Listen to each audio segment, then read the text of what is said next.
ಕ್ರೂರವಾದ ಪ್ರಾಣಿಗಳಿರ್ತವೆ. ಆ ಪ್ರಾಣಿಗಳು ಸಹಿತ ಮನುಷ್ಯನನ್ನು ಹಿಂಸೆ ಮಾಡಲ್ಲ.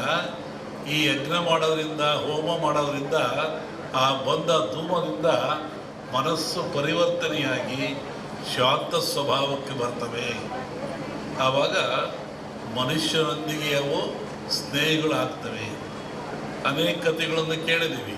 ಸ್ವಾಮಿಗಳಿದ್ದರು, ಅಲ್ಲಿ ಹುಲಿ ಬರ್ತಾ ಇತ್ತು, ಸಿಂಹ ಬರ್ತಾ ಇತ್ತು, ಹುಲಿ ಮೇಲೆ ಸ್ವಾಮಿಗಳು ಹೋಗ್ತಾ ಇದ್ದರು.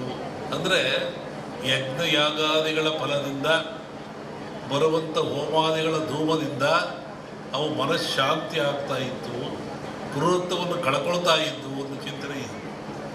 ಆನಂತರ ರಾಜರು ಮಹಾರಾಜಗಳು, ಇವತ್ತಿನ ರಾಜರಿಗೆ 10 ರೂಪಾಯಿ ಕೊಡೋ ಶಕ್ತಿ ಇಲ್ಲ ಸರ್ಕಾರದನ್ನು. ಆವತ್ತಿನ ರಾಜರುಗಳಿಗೆ ತಲೆಯನ್ನು ಕಡಿಸುವಷ್ಟ ಶಕ್ತಿ ಇತ್ತು. ಇದ್ದಲ್ಲೇ ಆದೇಶ ಕೊಡ್ತೆ ತಲೆ ಕಟ್ಟು ಮಾಡುತ್ತಿದ್ದ ಅವನು. ಅಂತಹ ಶಕ್ತಿ ಅವನಿಗಿತ್ತು, ಸಾರ್ವಭೌಮತ್ವವಿತ್ತು. ಅಂಥವ್ರು ಏನು ಮಾಡ್ತಾಯಿದ್ರು? ನಾರುಮುಡಿಯಲ್ಲಿ, ಬರಿಗಾಲಿನಲ್ಲಿ ಕಾಡಿಗೆ ಹೋಗಿ, ಆಶ್ರಮಕ್ಕೆ ಹೋಗಿ, ಋಷಿಗಳ ಮುನಿಗಳಿಗೆ ಶಿರವಾಗಿ ಆ ಅಗ್ನಿ ಹೋಮದಲ್ಲಿ ಪಾಲ್ಗೊಂಡು ಸುಭಿಕ್ಷೆಯನ್ನು ಬೇಡ್ತಾ ಇದ್ದರು, ನಾಡಿನ ಸುಖವನ್ನು ಬೇಡ್ತಾ ಇದ್ದರು, ಆಶೀರ್ವಾದ ತಗೊಂಡು ಬರ್ತಾಯಿದ್ರು. ಅಂದರೆ ಈ ಹೋಮಗಳು ಆಧ್ಯಾತ್ಮಿಕವಾಗಿ ಹೌದು, ನಾಡಿಗೆ ಮಳೆ ಬೆಳೆ ರೋಗಗಳನ್ನು ದೂರ ಮಾಡುವಂಥ, ಆಯುಷ್ಯವನ್ನು ಕೊಡುವಂಥ ಶಕ್ತಿ ಹೌದು. ಇಲ್ಲಿ ವಿಶೇಷವಾಗಿ ಆಜ್ಯ ಅಂತ ಬರ್ತದೆ. ಆಜ್ಯ ಅಂದರೆ ತುಪ್ಪ ಅಂತೇಳಿ.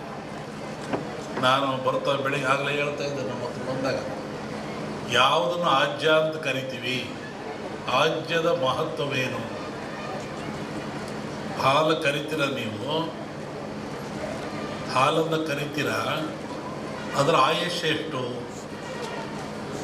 ಹಾಲಿನ ಆಯುಷ್ಯ, ಹಾಲು ಕರೆದ ಹಾಲಿಗೆ ಆಯುಷ್ಯ ಎಷ್ಟು? 12 ಗಂಟೆ. ಹಾಲು ಕರೆದ 12 ಗಂಟೆ ಮೇಲೆ ಅದು ಕೆಟ್ಟು ಹೋಗ್ತದೆ, ಅದು ಹಾಳಾಗಿ ಹೋಗ್ತದೆ, ಉಪಯೋಗ ಬರೋದಿಲ್ಲ. ಮನುಷ್ಯ ಭಾಳ ಬುದ್ಧಿವಂತ.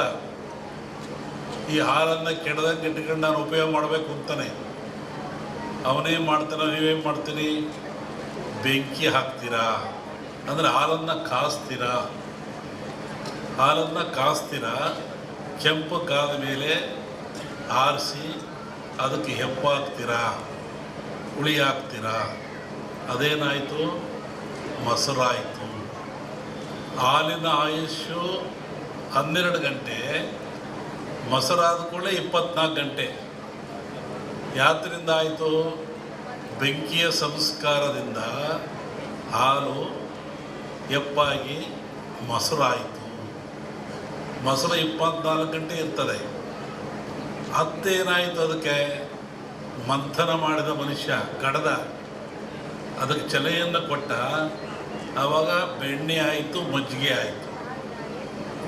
ಬೆಣ್ಣೆ ಆಯುಸ್ಸೆಷ್ಟು? ಮಜ್ಜಿಗೆ ಆಯುಸ್ಸೆಷ್ಟು? ಮಜ್ಜಿಗೆ ಆಯಸ್ಸು 2 ದಿನ. ಒಂದಿನ ಸಿಹಿ ಮಜ್ಜಿಗೆ ಅಂತಾರೆ, 2ನೇ ದಿನ ಹುಳಿ ಮಜ್ಜಿಗೆ ಅಂತಾರೆ. ಹುಳಿ ಮಜ್ಜಿಗೆಯನ್ನು ಅನೇಕ ರೀತಿಯ ಕಾಯಿಲೆಗಳು ಉಪಯೋಗ ಮಾಡ್ತಾರೆ, ಪ್ರಾಣಿಗಳಿಗೆ ಎಲ್ಲದೂ. ಈ ಬೆಣ್ಣೆ ಆಯುಸ್ಸೆಷ್ಟು?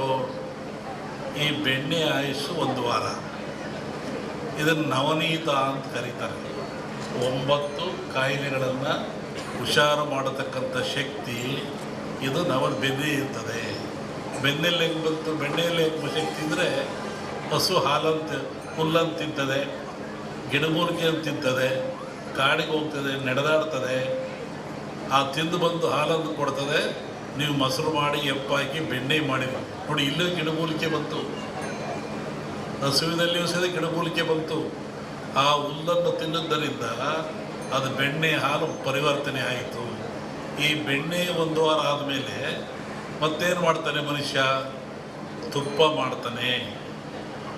ಅದನ್ನು ಕಾಸಿ ಅದಕ್ಕೆ ತುಪ್ಪ ಮಾಡ್ತಾನೆ. ತುಪ್ಪದ ಆಯಸ್ಸು ಎಷ್ಟು? 100 ವರ್ಷ. ನೋಡಿ, 12 ಗಂಟೆ ಹಾಲು ಸಂಸ್ಕಾರದಿಂದ ಏನಾಯಿತು? ತುಪ್ಪು ಆಯಿತು. ಅದರ ಆಯುಷ್ಯು 100 ವರ್ಷ ಆಯಿತು. ಹಾಲಿನ ಆಯುಸ್ಸು 12 ಗಂಟೆ ಆದರೂ ಸಂಸ್ಕಾರ ಬಲದಿಂದ 100 ವರ್ಷದವರೆಗೂ ಹೋಯಿತು. ಹಾಗೆ ಮನುಷ್ಯ ಬೆಳಕಿರ ಹುಟ್ಟುತ್ತೀರ ಬದುಕ್ತೀರ ಈ ಗಿಡಮೂಲಿಕೆಗಳ ಸಂಘದಿಂದ, ಈ ಗಿಡಮೂಲಿಕೆಗಳ ಉಪಯೋಗದಿಂದ, ಗಿಡಮೂಲಿಕೆಗಳನ್ನು ತಾನು ಸೇವಿಸೋದ್ರಿಂದ, ಸೇವಿದರೆ ಅಲ್ಲ ಆ ಗಾಳಿ ತಗೊಳ್ಳೋದು. ನಮ್ಮಲ್ಲಿ ಹೇಳ್ತಾರೆ ವಾಕಿಂಗ್ ಹೋಗ್ತೀವಿ ತಂಗಾಳಿ ಅಂತ, ಅಲ್ಲಿ ಗಿಡಮೂಲಿಕೆ ಬರ್ತಕ್ಕಂಥ ಗಾಳಿ. ಕೆಲವು ವೃಕ್ಷಗಳು ಇಂಗಾಲ ಡೈಆಕ್ಸೈಡನ್ನು ತಗೊಳ್ತವೆ, ಆಕ್ಸಿಜನ್ನನ್ನು ಕೊಡ್ತವೆ, ಆಕ್ಸಿಜನ್ನ ಬಿಡ್ತವೆ. ಎಷ್ಟೊಂದು ಉಪಾಯಕಾರಿ ಮನುಷ್ಯನಿಗೆ ಗಿಡಗಳು, ಮರಗಳು, ವೃಕ್ಷಗಳು. ನಾವು ಬಿಡುವಂಥ ಇಂಗಾಲ ಡೈಆಕ್ಸೈಡನ್ನು ಗಿಡ ಮರ ತಗೊಂಡು ನಮಗೇನನ್ನು ಕೊಡ್ತವೆವೋ ಆಮ್ಲಜನಕವನ್ನು ಕೊಡ್ತವೆ. ಆಮ್ಲಜನಕವೇ ಪ್ರಾಣ. ನೀವು ಆಸ್ಪತ್ರೆ ಸೇರಿಕೊಳ್ತೀರ, ಅಲ್ಲಿ ಡಾಕ್ಟ್ರು ನಿಮಗೆ ICUಗೆ ಇಡ್ತೀವಿ, ಆಕ್ಸಿಜನ್ ಹಾಕಬೇಕು ಅಂತಾರೆ, ಸಿಲಿಂಡರ್ ಅಂತ. ಆಕ್ಸಿಜನ್ ಸಿಲಿಂಡರ್ ಹಾಕ್ತಾರೆ ಮುಂಚೆ. ಒಂದು ಸಿಲಿಂಡ್ರಿಗೆ ಎಷ್ಟು ಬೆಲೆ? 800 ರೂಪಾಯಿ. ಒಂದು ದಿನ ICUಯಲ್ಲಿದ್ದರೆ ಒಂದು ದಿನ ಕೃತಕ ಆಕ್ಸಿಜನನ್ನು ಅವ್ರು ಕೊಟ್ಟರೆ 3 ಸಿಲಿಂಡ್ರ್ ಬೇಕು. ಡಾಕ್ಟ್ರನ್ನ ಕೇಳಿರಿ, ದುಡ್ಡು ಎಷ್ಟಾಯ್ತು? 8 3 24, 2400 ರೂಪಾಯಿ ಆಯಿತು ಒಂದು ದಿನಕ್ಕೆ ಒಬ್ಬ ಮನುಷ್ಯ ಬದುಕಲಿಕ್ಕೆ. ಇಲ್ಲಿ ದೇವರು ಫ್ರೀಯಾಗಿ ಕೊಟ್ಟದಲ್ಲ ಆಕ್ಸಿಜನನ್ನು. ದೇವ್ರಿಗೆ ಎಷ್ಟು ಕೊಡ್ತೀರ ನೀವೀಗಿಲ್ಲಿ?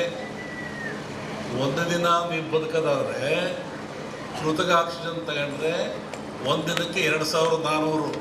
ಅವ್ರು ಡಾಕ್ಟ್ರು ಬಿಡೋದಿಲ್ಲ, ಯಮಲೋಕದ ಬೂರಾಯಿರವರು ಅವ್ರು ತಿಂಗಳಗಟ್ಟಲೆ ತಗೊಂಡು ಹೋಗಿಬಿಡ್ತಾರೆ. ಸತ್ರು ಹಂಗೆ ಹಾಕಿರ್ತಾರೆ ಬಿಲ್ ಕೊಡು ಅಂತಂತೇಳಿ. ಎಂತಹ ವಿಚಿತ್ರ ಇದು!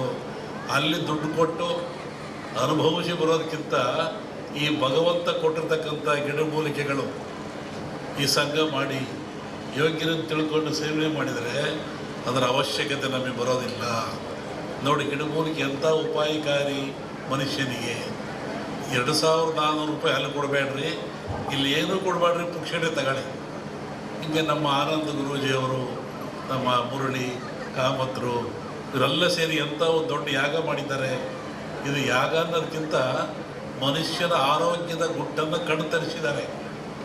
ನೀವು ನೋಡ್ರಿ, ಇಂತಿಂಥ ಗಿಡಮೂಗಳು ಭೂಮಿಯಲ್ಲಿದ್ದಾವೆ, ಇದು ಭಗವಂತ ನಮಗೋಸ್ಕರ ಕೊಟ್ಟಿದ್ದಾನೆ, ಉಪಯೋಗ ಮಾಡ್ಕೊಳ್ಳಿ, ತಿಳುವಳಿಕೆ ಮಾಡಿ ಅಂತೇಳಿ ಮಾಡಿರ್ತಕ್ಕಂಥದ್ದು. ಹಾಗಾಗಿ ಈ ಭಾರತೀಯ ಪರಂಪರೆಯಲ್ಲಿ ಆಯುರ್ವೇದ ಅದರ ಆಯೋಚಿಸ್ತಕ್ಕಂಥದ್ದು. ಇವತ್ತು ಜಗತ್ತು ತಿರುಗಿ ನೋಡ್ತಾ ಇದೆ, ನಮ್ಮ ಆಯುರ್ವೇದವನ್ನು ಜಗತ್ತು ತಿರುಗಿ ನೋಡ್ತಾ ಇದೆ. ಏನಿದು ಗಿಡ ಮೂಲಿಕೆ ಬರುವಂಥದ್ದು. ನೀವು ಸಕ್ಕರೆ ಎಲ್ಲಿ ಬೆಳೀತದೆ?